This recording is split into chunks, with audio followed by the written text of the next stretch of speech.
Olá, como prometido no programa da semana passada, hoje nós recebemos aqui mais uma vez o senador Carlos Viana. E vamos tratar agora do ano de 2021, como que foi na administração, relações aí com estados, como é que isso vai ficar para 2021, pandemia, qual que é a expectativa para 2021. Então, não perca que o Advocacy está começando agora.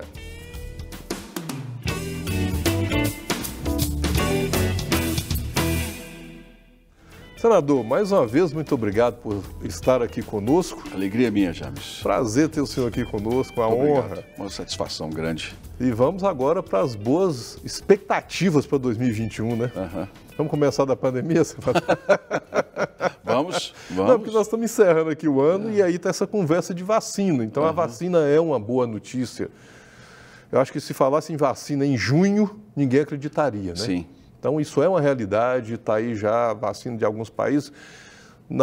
Como que o governo, e eu quando me refiro ao governo, falando do Estado brasileiro, assim, executivo e legislativo, qual que é a expectativa de vacinação, quando que chega ao brasileiro lá no, digamos assim, lá no interior de Minas Gerais, num lugar mais distante, na unidade básica de saúde, na expectativa do governo, quando que isso vai acontecer nos todos os rincões desse país gigantesco? O Ministério da Saúde divulgou um calendário que a vacina que está sendo desenvolvida pelo Instituto Oswaldo Cruz estaria disponível a partir de fevereiro para aquelas camadas que naturalmente que nos preocupam mais.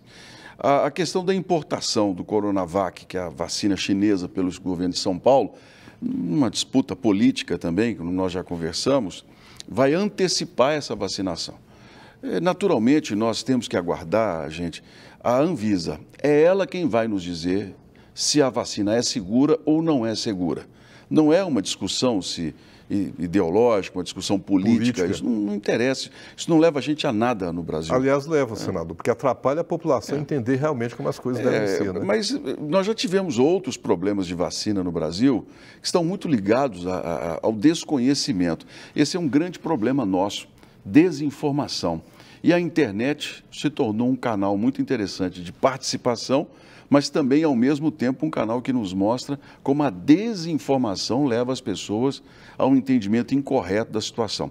O que eu acredito é que a Anvisa, quando se deparar com os estudos, com os resultados, naturalmente nós vamos superar e vamos partir para um outro momento. Eu tenho para mim, e aqui a minha impressão, James, que nós teremos a população, em sua maioria, vacinada até junho, julho de 2021.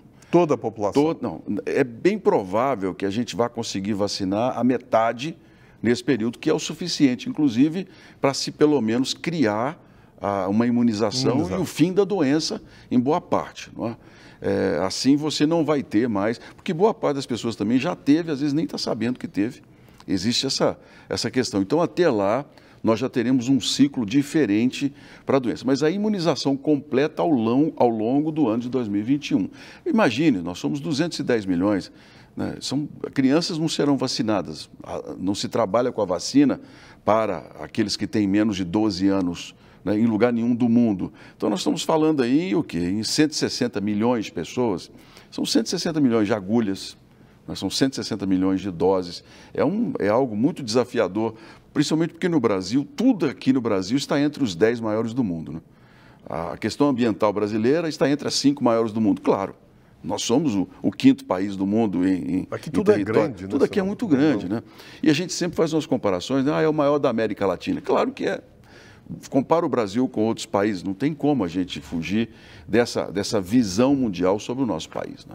Agora, me lembra que até uma entrevista, nós tivemos aqui o professor Leonardo Neymer, e na hora eu mencionei, mas não somos tão pequenos, o Brasil não é pequeno em nada no mundo. Em nada, absolutamente. A população não é pequena, a economia não é pequena, os problemas não são pequenos. Não, o Brasil é do tamanho da França, Minas Gerais é do tamanho da França. Então, por aí a gente já pode ter uma ideia do desafio que é administrar um país como o nosso. Agora, assim, haverá um reflexo, eu estou falando do ponto de vista mesmo de saúde pública, se, digamos, quem tem poderes para aprovar a vacina é a Anvisa.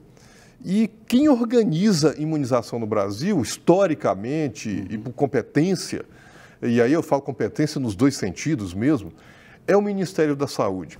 Haveria algum problema se os estados começassem a promover isso sem essa coordenação geral, sem a coordenação do governo federal através do Ministério da Saúde? Não, o Ministério da Saúde faz o controle no âmbito federal.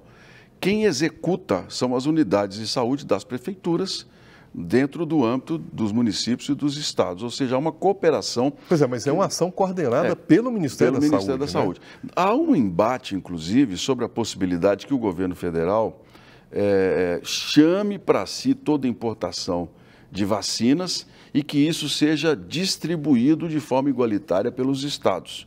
Vai ser mais um embate jurídico. Né? E que, nesse ponto, eu entendo, os estados podem ganhar, mais uma vez, o direito de terem as suas políticas independentes. Ou nós podemos ter a justiça dizendo que não, que é o governo federal quem importa, já que ele é o ente centralizador da política nacional. Quer dizer, estamos à vista aí com mais um embate jurídico com relação à questão da vacina. Mas outra discussão, por que não se pode vender a vacina, por exemplo, para quem quer comprar? Né? Você vai ter somente a vacina num primeiro momento. Qual é o problema de se vender isso? Eu sinceramente, não vejo. Com várias outras. Com várias outras. Você compra a vacina, qual é o problema? Não, mas há uma discussão sobre as primeiras doses que chegarão para as camadas mais sensíveis. Mas a gente precisa ter um pouco mais de visão. Agora, com 6 meses, a nossa discussão sobre esses pontos vai ser ultrapassada. Senador, nós costumamos dizer assim, que o time que está ganhando não se mexe. Se o programa de imunização do país sempre deu certo com a coordenação do Ministério da Saúde, por que alterar isso? Ou seja, é uma questão meramente política. Não é uma questão de política pública, mas de política, digamos, eleitoral, é disputa. Esse é o lado ruim da política brasileira, da nossa cultura, que é você antecipar debates eleitorais, usar dessas questões como forma de querer chamar a atenção.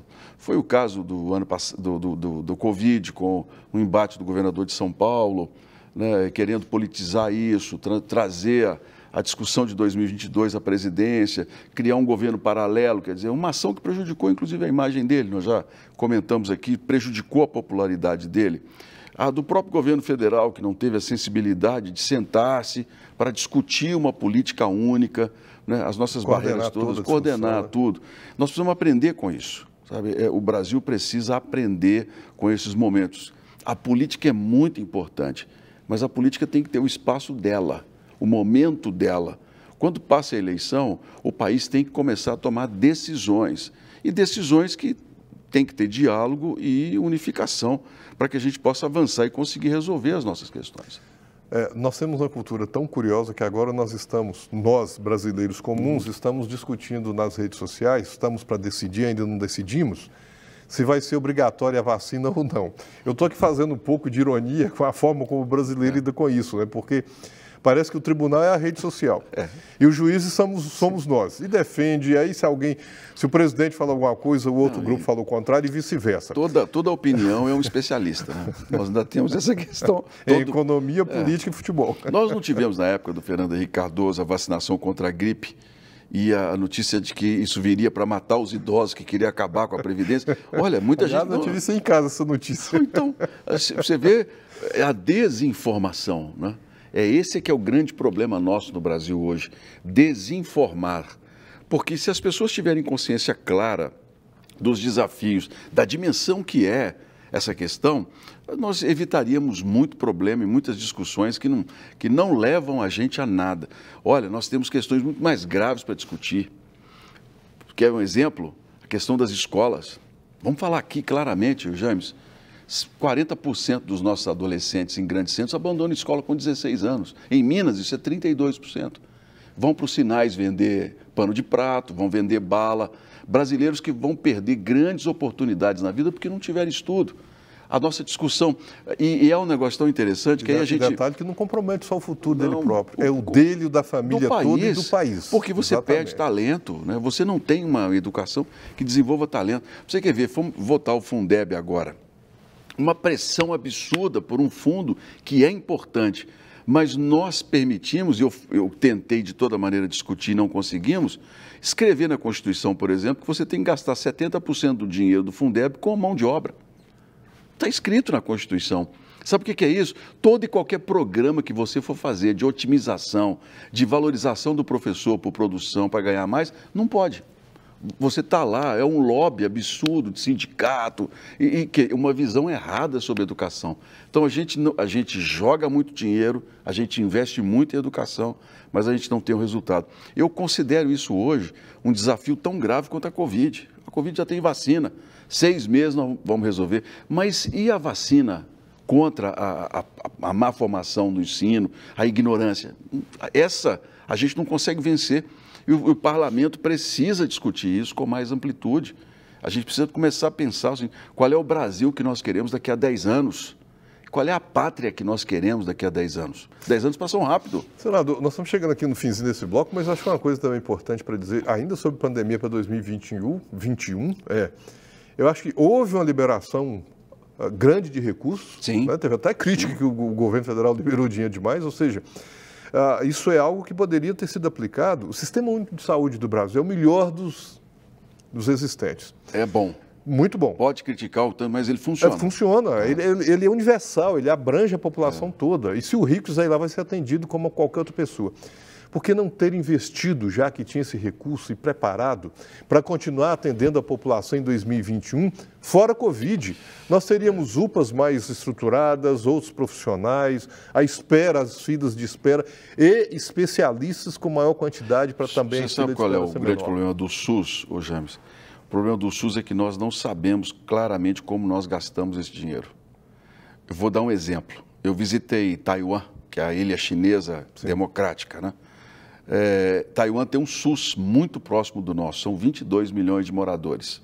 Mas aí, quando a pessoa chega num hospital, abre um sistema governamental com todo o prontuário da pessoa ali, né? Tudo aquilo que a pessoa tem, com o médico, está lá, os exames e tudo mais. É um só. Então, se a pessoa, por exemplo, não foi com a cara do médico, o médico não receitou o remédio que ela queria, aí ela vai no outro médico. Quando chega lá, a pessoa diz assim, não, a senhora ou o senhor já se consultou, o senhor não tem isso. Então, aqui no Brasil, não. Aqui a pessoa não conseguiu, não gostou do médico na UPA, ela arruma um outro endereço, aí é atendida numa outra UPA, muda de cidade e é atendido. Você tem uma rede de hospitais ligados ao SUS em cada lugar do país, que o paciente começou a ser tratado aqui em Divinópolis, por exemplo, mas a família achou que o tratamento não está indo bem. Aí ele vai lá para São Paulo, para Barretos. Aí lá em Barretos eles abrem um novo prontuário para a pessoa. Esse é o problema, essa redundância nos gastos do SUS. Falta uma identidade única, falta um número único de identidade, né? Podia ser o CPF, por exemplo. Eu estou propondo isso lá, que o CPF seja a base de dados de todos os brasileiros. Porque aí você chegou no hospital, olha, eu vim fazer uma consulta aqui no pronto-socorro. Qual é o seu CPF? Olha, está aqui o seu prontuário, o médico vai te atender. Aí lá o médico sabe se você é diabético, se você tem problemas e tudo. Não acontece isso aqui. Lembrando que o CPF é um cadastro do governo federal, através do Ministério da Fazenda. Sim. E as carteiras de identidade são das secretarias de Estado, que já cria aí uma 27 quebra no sistema, diferentes, 27 sistemas diferentes que não se comunicam. Não se comunicam. E aí a gente vai pagando, gastando. Esse é o problema do SUS, essa redundância dos gastos. Senador, lembrando aqui que uma fala, não vou citar o presidente, mas na época ele falou, olha, o problema do Brasil, do SUS não é dinheiro, é gestão. Simplificou e Belo Horizonte, o orçamento, como qualquer outra cidade, assim, o maior parte do orçamento é da saúde, porque vem muito dinheiro para a saúde. Isso não é porque é um mérito do presidente e tal, não. O sistema é assim, independente de quem for o presidente. Então, não é dinheiro, é gestão. Senador, boas notícias para a economia em 2021? Sim, eu tenho muita confiança, pelos dados que nós temos hoje, de que 2021 será um ano de muito crescimento. Nós vamos recuperar boa parte do que nós perdemos por conta da Covid. E vamos ter grandes desafios que sempre incomodaram muito o país, como a questão da produção de energia elétrica, por exemplo. Hoje, né, nesse mês de dezembro, nós estamos vivendo um problema grave hoje de fornecimento. As nossas cidades, por exemplo, no entorno do Lago de Furnas, estão enfrentando uma baixa do lago. Por quê? O problema é interligado, são 18 subestações hidrelétricas, desculpe, até Itaipu.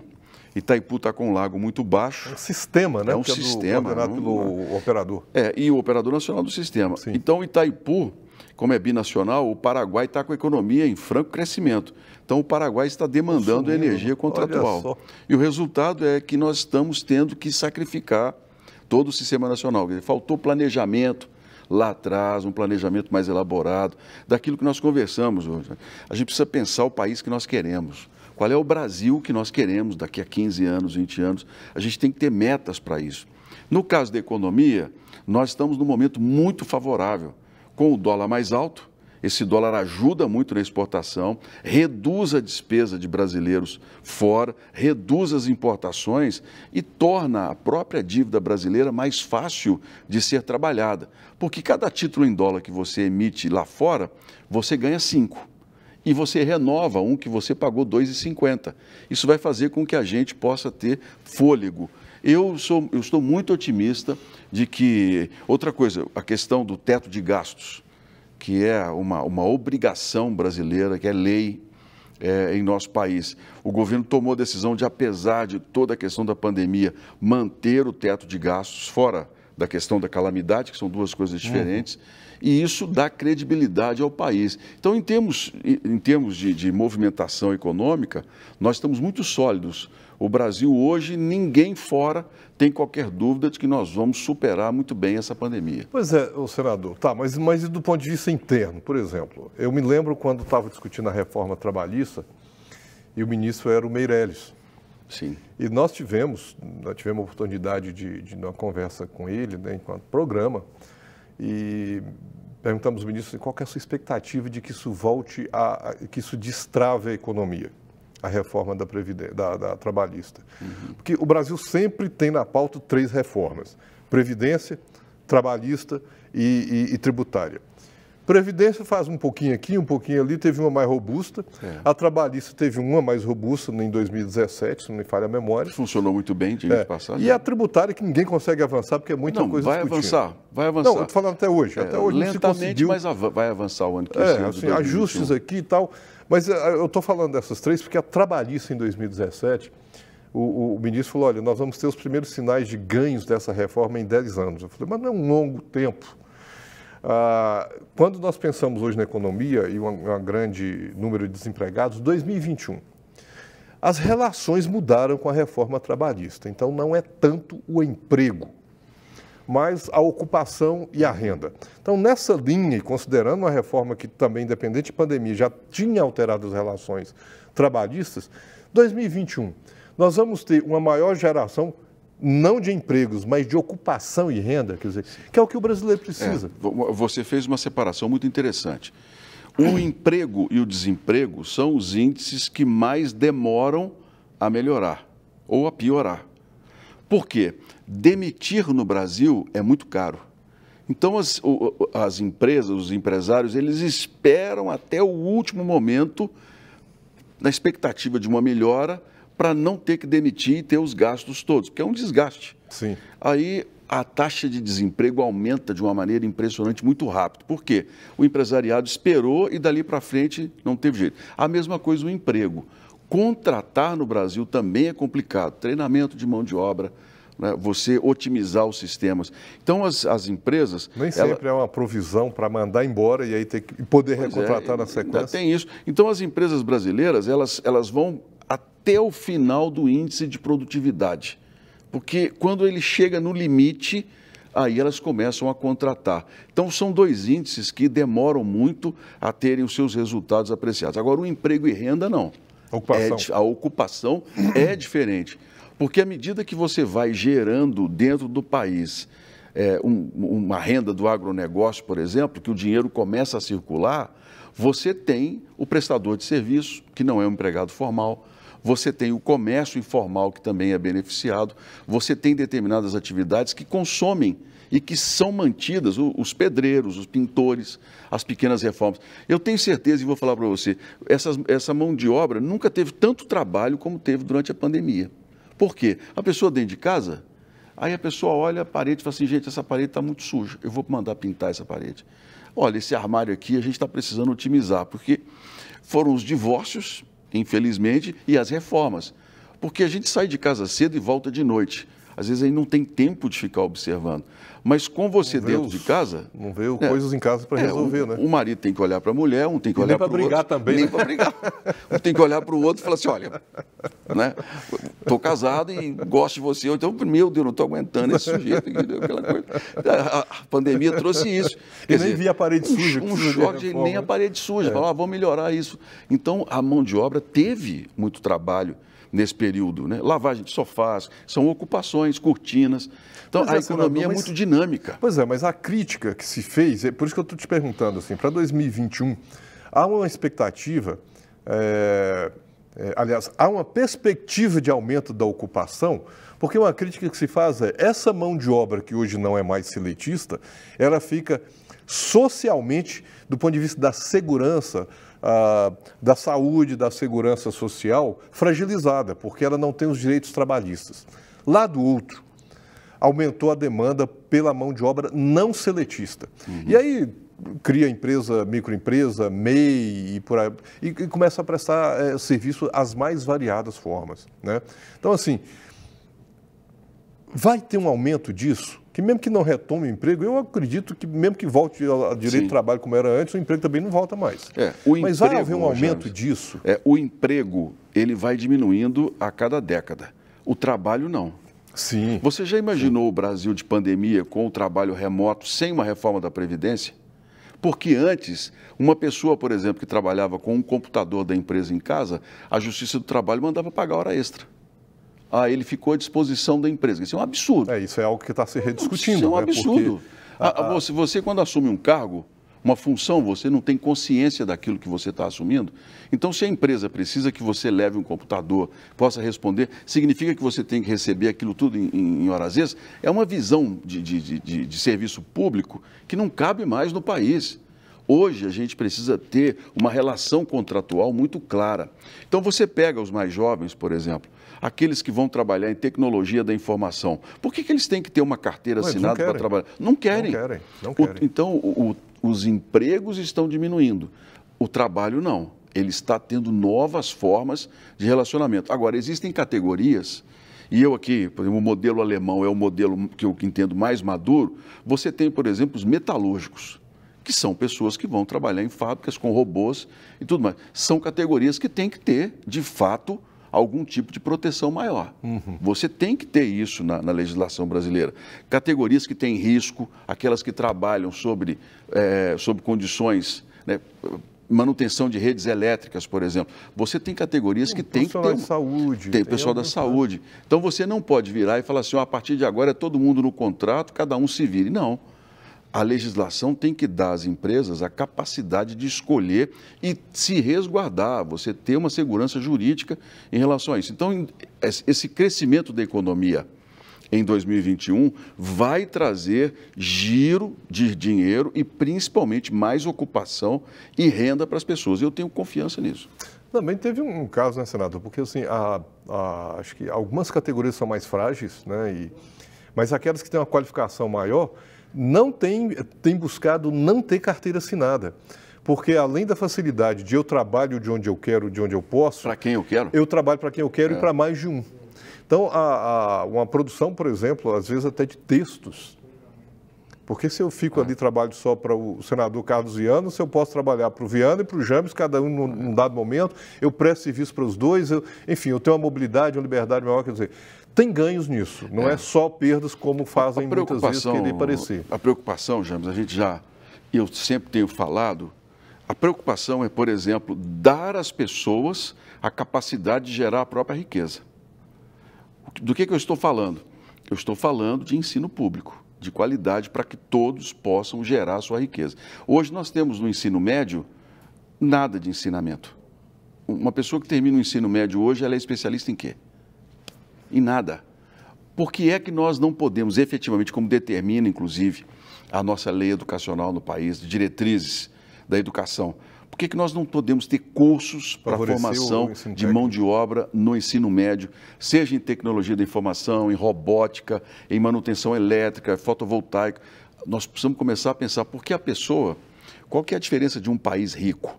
A pessoa gera a própria riqueza e gera pelo conhecimento dela, não gera pela dependência do Estado. Por que muitos dos jovens não querem ter carteira assinada? Porque ele detém um conhecimento que é buscado por todos, ele ganha muito mais.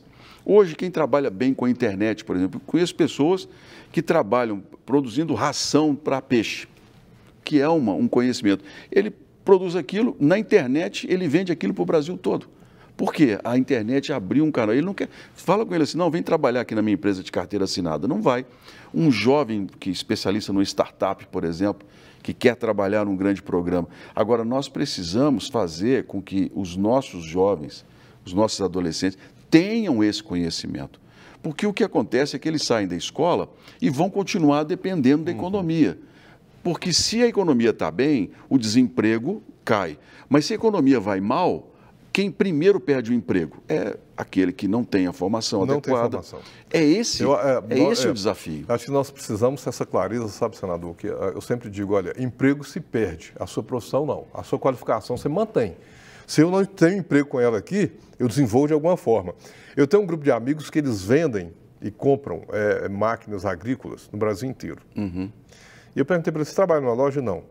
Você trabalha para alguém? Não. Eles trabalham em casa. Eles prospectam produtos no Brasil todo. Sim. E vendem para o Brasil todo. Sim. Sem conhecer o fornecedor. Sim. Que ofertou. Eles fazem todo o trabalho via internet. E vendem para o Brasil todo. E são 5 pessoas empregadas, ou seja, eles não têm a carteira assinada, não estão ligados a uma empresa lá de porta aberta todo dia, mas estão produzindo riqueza e estão trabalhando e gerando riqueza para eles também, principalmente. Esse é um ponto que o governo precisava trabalhar como política pública. Não só a questão da economia, de uma reforma tributária para que a economia melhore, mas a capacitação das pessoas para que cada brasileiro possa gerar sua própria riqueza. Isso é que vai nos fazer um país desenvolvido. Porque se cada jovem nosso sair do ensino médio com uma profissão que ele possa trabalhar, que seja uma profissão que ganhe, mas que ele possa ser um profissional, nós vamos eliminar muita coisa no país. O problema é a nossa dependência das políticas públicas do governo. Se o governo acerta, tem renda. Se o governo não acerta, infelizmente, a gente vive as filas de desemprego que nós temos no país. Torcer para a nossa economia deslanchar ano que vem, diminuir esse déficit aí. Tenho muita confiança. Aliás, na semana passada, houve um comentário seu de que há um déficit realmente que vai acontecer na avaliação, mas que se espera diminuir esse dano no correr agora do novo ano. Né? Nós perdemos, esperava-se 7% durante a pandemia, caímos 5% na economia, que é um tombo muito grande. Mas nós vamos recuperar a grande possibilidade que em 2021 o Brasil cresça 3,5% e em 2022 pelo menos 2,5%, que já vai nos trazer de volta ao patamar, né, pré-Covid.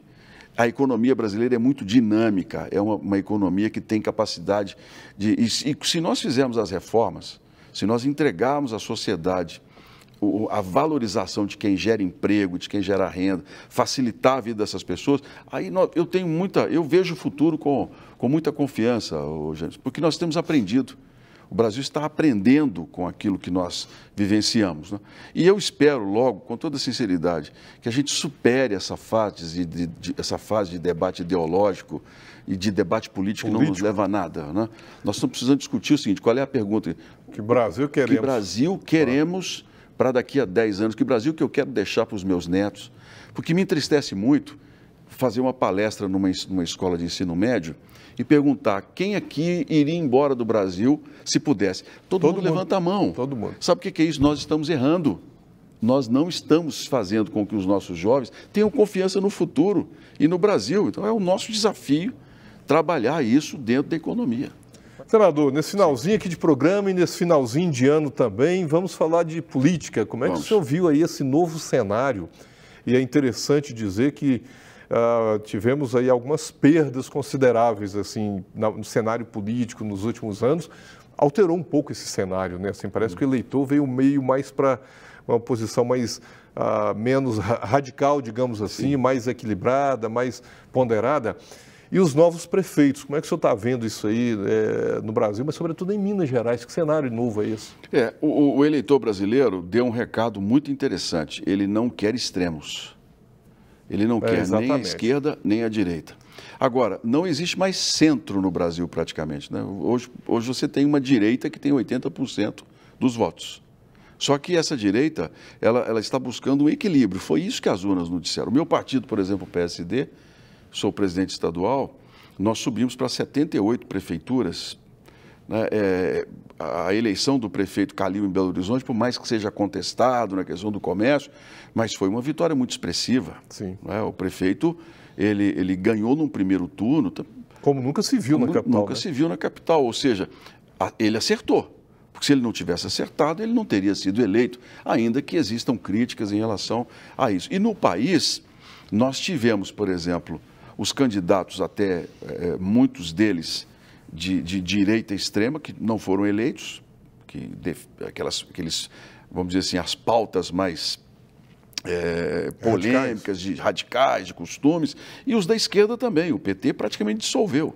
Pois senador, o senhor está falando aí do PT, dessa questão do cenário político.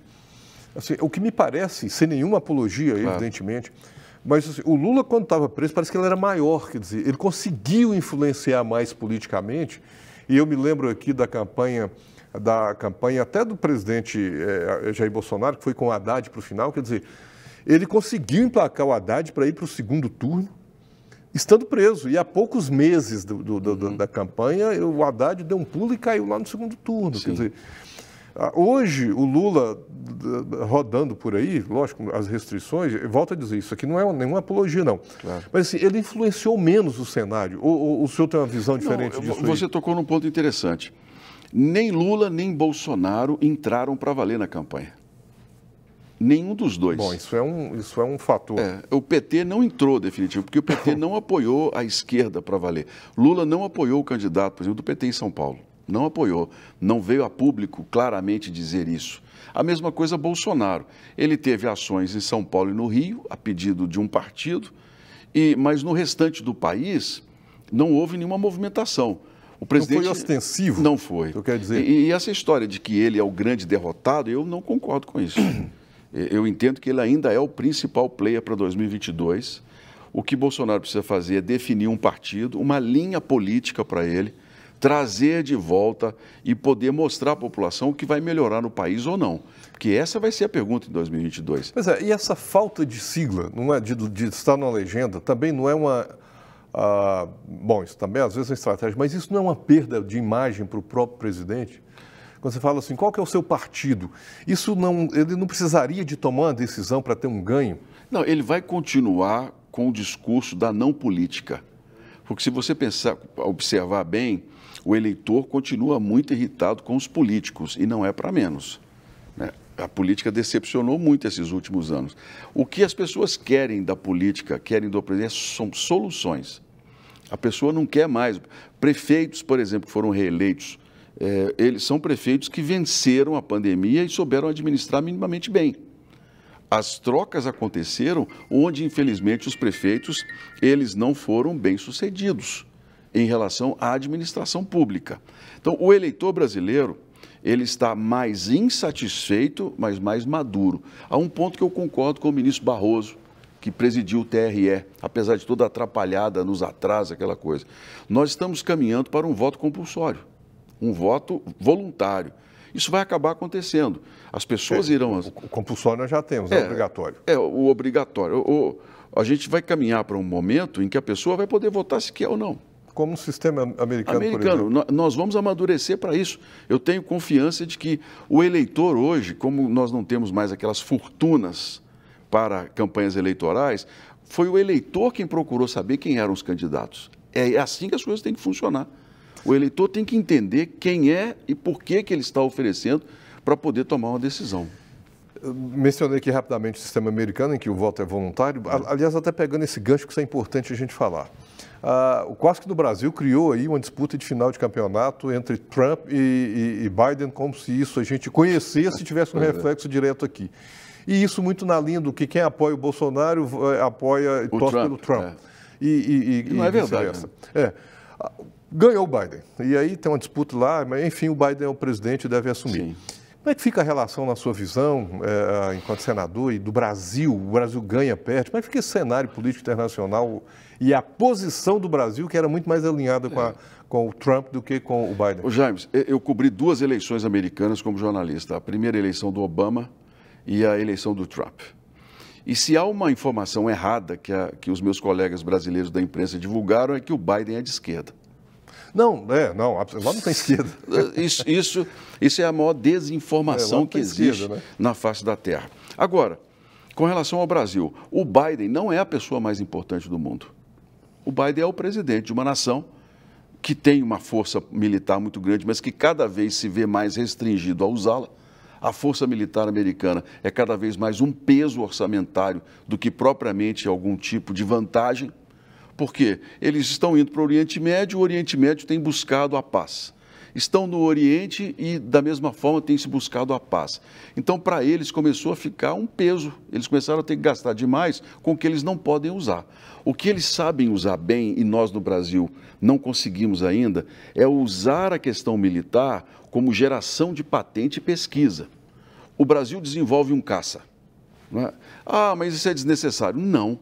Isso é tecnologia que nós vamos poder vender, tornar o país, inclusive, capacitado não só na sua defesa, que essa é a função da Força Armada, é defesa, mas também a venda, inclusive, de motores para a aviação, sistemas de controle de aviação, sistemas de engenharia. A Suécia tem uma indústria avançada e um país desse tamanhozinho sem exército. Por exemplo, os nossos submarinos que estão sendo desenvolvidos no Brasil, que são submarinos de ponta, vão tornar o Brasil autossuficiente, soberano na defesa, mas vão nos tornar também capacitados em reatores nucleares, na possibilidade de radares de defesa. Então, essa visão os americanos sabem usar muito bem. Mas os Estados Unidos não são o nosso melhor parceiro. Vou te dar um exemplo. Quando o Brasil lançou... Senador, me permita, você falou aí da questão militar, mas até na questão econômica, os Estados Unidos estão deixando de ser o principal player mundial. Não, a China vai passar os Estados Unidos muito breve, porque a China tem um foco. Os Estados Unidos estão numa briga interna sobre quem são eles. Né? A questão tecnológica, eles estão sendo ultrapassados muito rapidamente. Mas eu vou dar um exemplo para você. O Brasil tem um programa de lançamento de satélites nosso, lá no Maranhão, em Alcântara. Os foguetes, eles têm uma forja especial que precisa ser feita quando ele levanta, porque aquilo dali, o atrito é muito grande no ar. Nós mandamos um foguete brasileiro para uma forja nos Estados Unidos, o governo americano confiscou o foguete. Não devolveu o foguete brasileiro. Foi quando nasceu o programa com a Ucrânia, que veio nos ensinar a fazer a forja para que a gente pudesse dominar esse conhecimento. Então, os americanos, eles não são essa bondade toda. Não são. Assim como os chineses não são também. Então, o que nós brasileiros temos que fazer é ter a nossa soberania e a nossa capacidade de relacionamento. Porque não dá para fechar a porta. Eu não quero mais a China comprando a minha soja. Como? Como é que você vai fazer isso? Eu costumo dizer que a gente não briga com o cliente. Advogado não briga com o cliente. Mas eu vou passar para os Estados Unidos, porque os Estados Unidos é melhor parceiro. Não é verdade. Nós temos que ser player. O Brasil já foi muito mais peça importante no cenário internacional do que é hoje.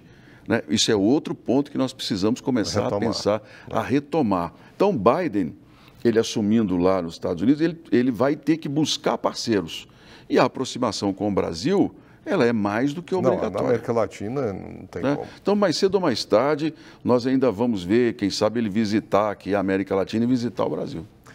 Senador, 2021, qual que é uma mensagem do senhor para nós todos, brasileiros, mineiros, que acompanhamos aqui o programa, mensagem, e também, assim, a sua expectativa do seu trabalho lá no Senado, enquanto parlamentar? Deixa a mensagem para nós aí nesse finalzinho de programa. Meu desafio como senador eu considero que nós temos conseguido, a duras penas e muito esforço, trazer de volta, que é colocar Minas no cenário político nacional dentro do que nós merecemos.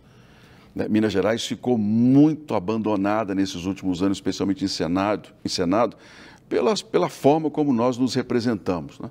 Senador que morava no Rio, né? Senador que cuidava de time de futebol, mas não tinha preocupação com a política, né? Senadores que representavam setores da economia e não a população. Então, hoje, os representantes que nós temos no Senado, meus 2 colegas, são de alta capacidade para Minas Gerais. Tanto que nessa discussão sobre a presidência do Senado, por exemplo, vai passar por Minas. Nós temos conseguido retomar obras importantes. Eu tenho visitado o Estado, o presidente visitando no dia 17 de dezembro, né, o Jequitinhonha. Essa visita ela foi feita por mim. Eu convidei o presidente para que a gente pudesse começar o asfaltamento de uma BR muito boa. Por 57 anos, uma estrada de chão. Nós estamos retomando. Esse é o meu desafio hoje. Enquanto eu estiver senador, fazer com que Minas Gerais receba os investimentos e o respeito que sempre teve. Sem empenho com o metrô em Belo Horizonte. Nós vamos resolver o metrô. 381, presidente teve. Vamos resolver. Nós vamos, em 2021, nós vamos colocar em prática o maior programa de combate à seca do norte de Minas e proteção ao Rio São Francisco. Nós estamos trabalhando nisso pontualmente com o Ministério do Desenvolvimento Regional. Sabe, a gente obrigatoriamente trabalhar isso, porque isso ficou esquecido. Esse é o meu desafio, James. E pelo que eu observo, nós estamos aprendendo com as dificuldades. Essa ira dos brasileiros com a política, ela é boa, porque isso faz com que as pessoas sejam mais exigentes conosco. Ela faz com que os brasileiros procurem se informar melhor. Então, nós vamos avançar. Eu tenho muita confiança que 2021 será um ano de construção, um ano de muito aprendizado para todos os brasileiros. Amém. Senador, obrigado mais uma vez James, por esse programa aqui, falar 2021. Obrigado a todos. Que seja um ano de bênçãos para todos nós, de crescimento, que o Brasil realmente volte para um lugar e o povo brasileiro tenha um lugar especial nesse crescimento e momentos melhores também para todos nós. Eu tenho muita confiança que Deus vai nos dar sabedoria, Amém. Que já nos deu inteligência para poder enfrentar os desafios e achar soluções. Amém. Nós agradecemos aqui a sua participação conosco no Advocacy no correr deste ano 2020 e queremos continuar contando com a sua participação conosco através das nossas redes sociais. Fale conosco e nós vamos construir um programa bem próprio para continuarmos debatendo temas importantes aqui em 2021. Até o próximo.